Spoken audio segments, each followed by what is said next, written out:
Hello everyone. Now I will present to you the idea behind and the first results of my master thesis work. It is entitled Simex Implementation on a DNS Code. It is motivated by a specific inefficiency of our DNS code, since it uses explicit time integration at low MAC numbers, say between 0 and 0.1, the velocity fields are much slower than the acoustic waves, which in practice makes the system stiff, thus imposing time-step restrictions. In this work, the ESD-Simex method is implemented on the group's DNS code, aiming to achieve bigger stable time steps and possibly reduce execution cost. As a preliminary test, Simex is applied to one Berg's equation, and the results are compared with the ones obtained from the classical fourth-order explicit Runge-Kutta. As a simplification for the Navier-Stokes equation, we use 1D Berg's equation, which is an advection diffusion PDE. We test this equation with the nonlinear case and the linear case. Manufacturer solutions are commonly used for code verification. It consists of formulating an analytical solution by adding a source term to the original equation. The following analytical function was chosen because it is always positive, has infinite continuous derivatives, and oscillates in space and time. As in the DNS code, a fourth-order spectral-like compact finite differences method is used. It is a well-known technique described by Lele. So let's move on. The central idea of this work relies on understanding how implicit-explicit integrators work. In IMAX method, the ODE is decomposed as the sum of two functions, which allows stiff terms to be handled implicitly. When an explicit first stage singly diagonal implicit Runge-Kutta tableau is used, the implicit equation for the ith stage has the following form. And it is imperative to solve this equation up to a given precision level in order to avoid introducing errors.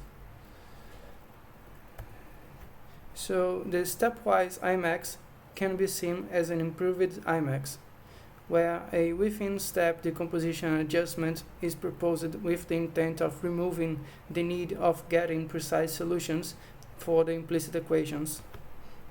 This new decomposition is named Residual Balanced Decomposition, RBD, and it is directly related to the traditional IMAX decompositions. The implicit equation that has to be solved at each Simex implicit stage is exactly the same as the one for IMAX. After that, the remaining residue has to be managed properly, and that's what motivates the formal definition for the RBD decomposition.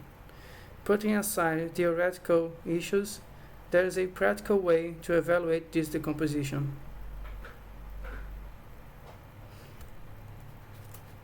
The choice of the decomposition is completely case-dependent.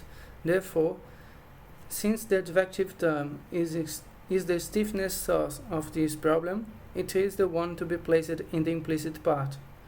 To avoid solving a nonlinear system of equations, a linearization of the advective term can be made. Here, 4 decompositions are presented, 3 for the nonlinear Burger's equations and 1 for the linear case. Decomposition 2 linearizes the advective term with a constant, and decomposition 3 with a vector that is constant during the integration step. The iterative method applied to the implicit equation affects directly the computational efficiency, thus equating the method's robustness and memory and processing costs is fundamental. In this work, we use Newton's step iterations written in a Jacobian matrix-free way. In order to obtain the referred Newton step, a linear system has to be solved at each iteration.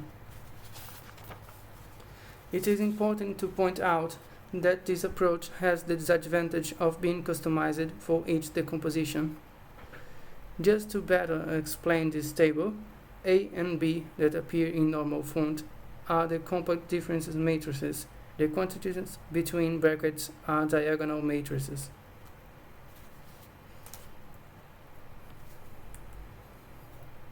This section shows the CPU time plotted against the mean error, both in logarithmic scale.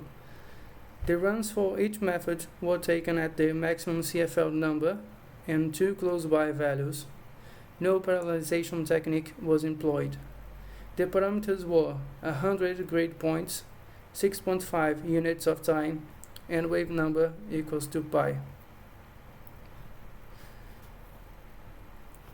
The results for the composition 1, the one with no linearization of the adjective term, show that tableaux of lower formal order are more efficient. However, none of them were faster than RK4.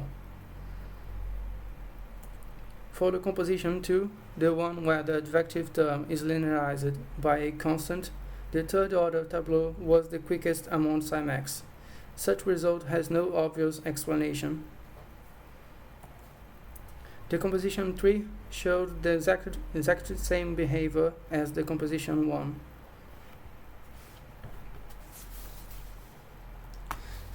The last one gave the best result so far.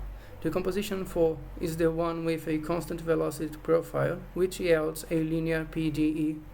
Once again, the second order tableau was the fastest among Simex, but now the results were pretty close to RK4.